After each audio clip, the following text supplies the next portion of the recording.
우리에게 주시는 하나님의 말씀은 사무엘하 22장 1절에서 4절까지 말씀입니다. 제가 대표로 읽겠습니다. 여호와께서 다윗을 모든 원수의 손과 사울의 손에서 구원하신 그날에 다윗이 이 노래의 말씀으로 여호와께 아뢰어 이르되 여호와는 나의 반석이시요 나의 요새시요 나를 위하여 나를 건지시는 자시요 내가 피할 나의 반석의 하나님이시요 나의 방패시요 나의 구원의 뿌리시요 나의 높은 망대시요 그에게 피할 나의 피난처시요 나의 구원자시라. 나를 폭력에서 구원하셨도다. 내가 찬송받으실 여호와께 아뢰리니 내 원수들에게서 구원을 받으리로다. 아멘. 할렐루야. 오늘 말씀의 제목은 하나님은 나의 반석이십니다 입니다. 사람들에게 당신에게 있어서 하나님이 어떤 분이십니까? 라고 질문을 하면 다양하게 대답을 할 것입니다. 어떤 분은 하나님은 나의 목자십니다. 또 어떤 분은 하나님은 나의 왕이십니다. 또 하나님은 사랑이십니다. 하나님은 좋으신 아버지십니다. 하나님은 용사이십니다. 등등 각자에 맞게 하나님을 그렇게 표현할 것입니다. 성경을 보면 정말 하나님에 대해서 성경의 많은 인물들도 다양하게 고백을 하고 있는 것을 보게 됩니다. 그렇다면 특별히 하나님을 누구보다도 사랑했고 또 시편을 통해서 하나님을 누구보다도 더 많은 다양한 표현을 가지고 하나님을 불렀던 다윗은 과연 하나님을 어떤 분이시라고 가장 강조했을까요? 아마도 많은 사람들은 하나님을 나의 목자라고 다윗이 가장 강조했을 것이다 라고 아마 생각할 것입니다. 왜냐하면 시편 23편에 여호와는 나의 목자시니라는 그 말씀과 같이 너무나 유명한 말씀이 있기 때문이죠. 하지만 우리가 성경을 살펴보면 특별히 오늘 본문인 사무엘하 22장과 이어지는 23장 말씀을 보면 다윗은 하나님은 나의 반석이십니다 라는 것을 강조했음을 알게 됩니다. 특별히 오늘 본문인 사무엘하 22장은 승전가라는 제목이 붙어 있습니다.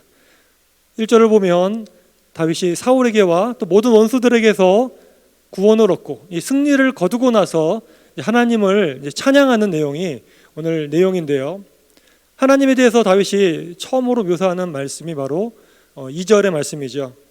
2절을 다시 보면 이르되 여호와는 나의 반석이시요 나의 요새시요 나를 위하여 나를 건지시는 이시다 라고 말합니다. 제일 처음에 하나님에 대해서 다윗이 승전가를 부를 때 제일 처음에 썼던 단어가 바로 하나님은 나의 반석이시다는 거예요. 그리고 이 노래의 가장 마지막 부분인 47절, 이 하나님에 대해서 묘사하는 가장 마지막 부분인 47절을 보면 여기서도 다윗은 어떻게 하나님을 부릅니까? 여호와의 사심을 두고 나의 반석을 찬송하며 내 구원의 반석이신 하나님을 높일지로다. 이 승전가를 부르며 하나님을 높이면서 다윗이 시작과 마무리를 하나님은 나의 반석이십니다 라고 부르는 것입니다. 게다가 이어지는 이 사무엘하 23장 말씀은 다윗의 마지막 말이라는 그런 말씀이 있죠. 다윗이 마지막으로 부른 찬양이거나 아니면 솔로몬에게 마지막으로 남긴 그 유언 가운데 나타난 그런 말씀이라고 할 수 있는데 여기서는 다윗이 하나님을 또 어떻게 부릅니까? 이 마지막 말이 얼마나 중요합니까? 3절 상반절을 보면 이스라엘의 하나님이 말씀하시며 이스라엘의 반석이 내게 이르시기를 이렇게 말씀합니다. 이와 같이 이 다윗의 승전가와 마지막 남겼던 이 말씀을 볼 때에 다윗은 시종일관 하나님은 나의 반석이십니다 라는 고백을 하고 있음을 보게 됩니다. 사랑하는 여러분, 다윗은 왜 하나님을 나의 반석이십니다 라고 이렇게 즐겨 불렀을까요? 그리고 이러한 하나님이 나의 반석이라는 것은 우리에게 어떤 유익을 주겠습니까? 또한 우리가 하나님을 이 반석이신 하나님의 도우심을 받고자 하면 우리는 어떻게 해야 할까요? 오늘 말씀의 교훈을 생각해 보도록 하겠습니다. 첫째로 하나님이 나의 반석이시다라는 말은 바로 하나님은 나를 지켜주시고 나를 안전하게 하시며 승리를 주시는 분이시다라는 의미입니다. 반석이라는 것은 이제 사전적으로 보면 넓고 평평한 돌을 의미합니다. 시편 40편 2절을 보면 이 반석과 반대되는 단어가 나오는데 바로 수렁과 웅덩이라는 단어입니다.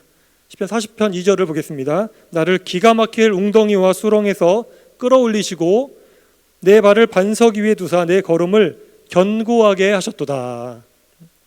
웅덩이와 수렁은 내가 거기에 빠지거나 넘어지면 헤어나오기가 어려운 그런 존재입니다. 즉 내가 처했을 때에 나를 위험하게 만드는 그런 큰 위험을 의미하는 것이 바로 웅덩이와 수렁인 것이죠.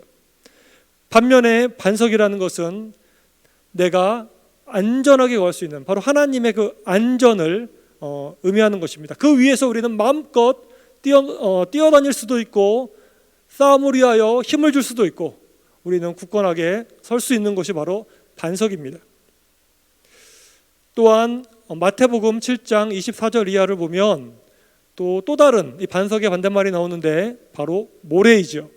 예수님은 반석 위에 지은 집과 모래 위에 지은 집을 비교하시면서 바람이 불고 홍수가 나고 그럴 때 그래서 이 집을 부딪힐 때 반석 위에 세운 집은 무너지지 않지만 그 모래 위에 지은 집은 넘어지고 무너지고 그렇게 된다라고 말씀하고 있습니다.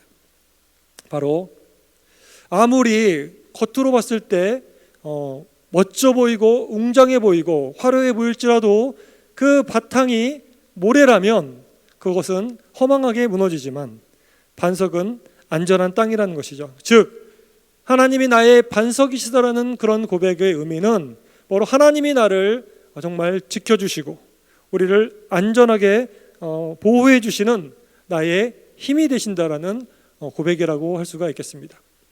또 한 가지 성경에 하나님의 반석에 대해서 고백을 말할 때 승리를 의미하는 것입니다. 아까 우리가 하나님이 우리를 반석이라고 표현했던 이 승전가에서 어떻게 그 하나님을 표현했습니까? 승리를 주신 하나님을 고백할 때 바로 하나님은 바로 반석이시다. 나에게 승리할 수 있도록 하시는 그런 하나님이시다라고 말합니다. 마태복음 16장 18절에서도 반석 위에 세워진 예수님의 교회는 음부의 권세가 이기지 못하리라 말씀하시면서 바로 이 반석 위에 세워진 것은 바로 승리를 의미한다라고 말씀하고 있습니다. 사랑하는 성도 여러분, 여러분은 하나님을 나의 반석으로 믿으십니까? 하나님은 우리를 지켜주시고 안전하게 하시고 또 우리에게 승리를 주시는 반석이십니다. 이 사실을 우리가 굳게 의지하고 나갈 때 우리는 두렵지 않고 어려움 속에서도 우리가 힘을 얻게 되는 것이죠. 한 주간을 이 말씀을 제가 묵상하면서 많은 도움을 받았습니다. 어렵고 힘든 분을 만났을 때 또 제 스스로도 힘들 때 하나님은 나의 반석이시지. 하나님, 반석이신 하나님, 저 성도님을 도와주시옵소서, 저를 도와주시옵소서 이렇게 기도할 때에 그냥 단순하게 하나님을 그냥 의지하는 것이 아니라 반석이신 하나님이 나를 도와주시고 지켜주시고 승리하게 하신다는 사실이 이 말씀을 통하여 힘을 줌을 경험했습니다. 사랑하는 여러분도 하나님을 나의 반석으로 의지하심으로 이러한 안전과 지켜주심과 승리를 누리시기를 주의 이름으로 축원합니다. 두 번째로, 그렇다면 우리가 이러한 하나님의 반석 되심의 도우심을 받으려면 어떻게 해야 되겠습니까? 우리는 이제 하나님은 나의 반석이십니다라고 이렇게 고백하는 것도 너무 중요하지만 여기에서 이 고백만으로 끝나면 안 되는 것이죠. 실제적으로 그 반석 되시는 하나님으로부터 도움을 우리가 받는 방법을 알아야 합니다. 첫 번째는 무엇입니까? 바로 하나님께 우리가 믿음을 가지고 인내로 기도할 때 반석이신 하나님의 도우심을 받을 수가 있습니다.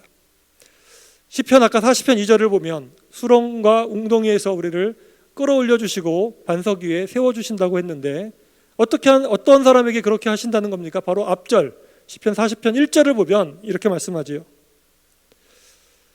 내가 여호와를 기다렸더니 귀를 기울이사 나의 부르짖음을 들으셨도다. 아멘. 하나님께 정말 이 어려운 문제를 가지고 기다리면서 인내하면서 기도하고 또한 부르짖으며 간절히 믿음으로 이 기도하는 그 사람을 하나님께서 그를 수렁과 웅덩이에서 끌어올리셔서 반석이신 주님 앞에 우리를 세워주신다라고 말씀하는 것이죠. 최근에 정말 많은 그 성도님들이 어려운 가운데 있는 것들을 많이 듣고 또 기도 제목도 많이 듣고 있습니다.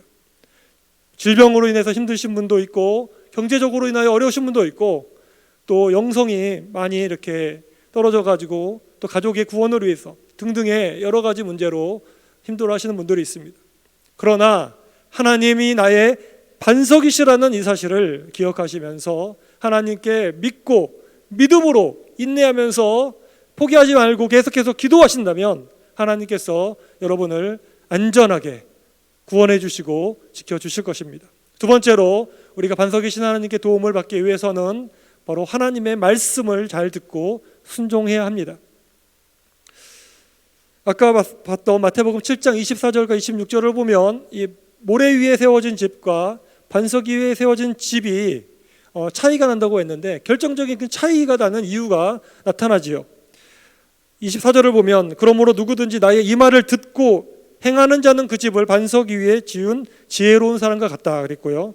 26절을 보면 나의 이 말을 듣고 행하지 아니하는 자는 그 집을 모래 위에 세운 어리석은 자와 같다라고 합니다.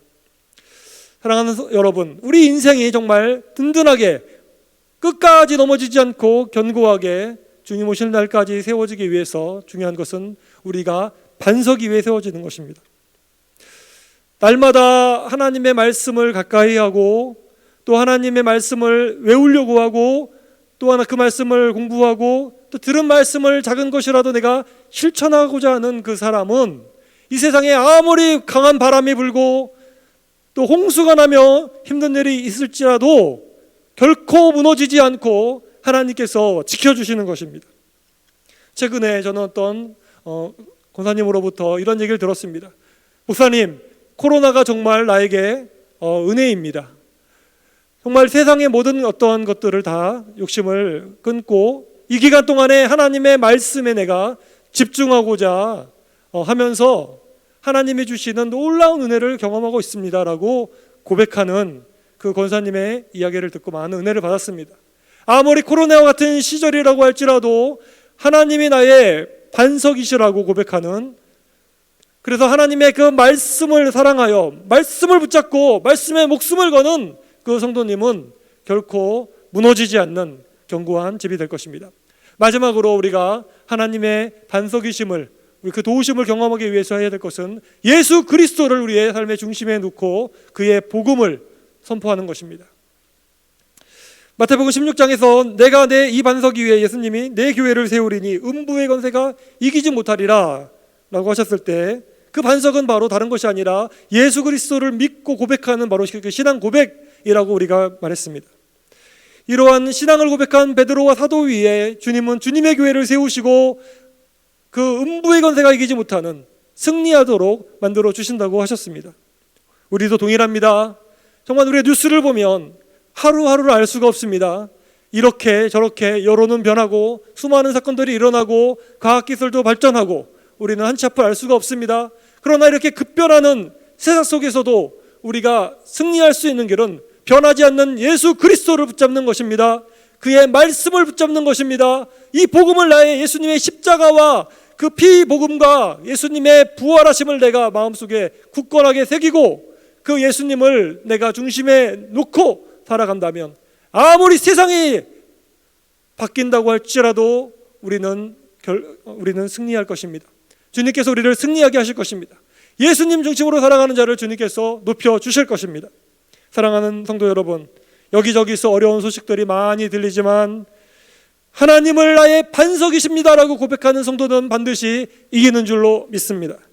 말씀과 기도와 예수님 중심, 복음 중심으로 살아가심으로 하나님의 지켜주심과 안전하게 하심과 승리하심을 경험하시는 사랑하는 우리 광명의 모든 성도님들과 가정 되시기를 주님의 이름으로 축원합니다. 이 시간 같이 기도하겠습니다. 하나님은 나의 반석이십니다 라는 이 다윗의 고백이 바로 나의 고백이 되게 하여 주옵소서. 그렇습니다. 하나님은 나의 반석이십니다. 나의 온 마음으로 선포하면서 이 말씀 붙잡고 승리할 수 있는 우리 광명교회가 되게 하여 주옵소서. 우리 가정이 되게 하여 주옵소서. 또 우리 네 가지의 교회 비전을 위해서 다 함께 주님 부르며 합심하여 기도하겠습니다. 주여, 주여, 주여.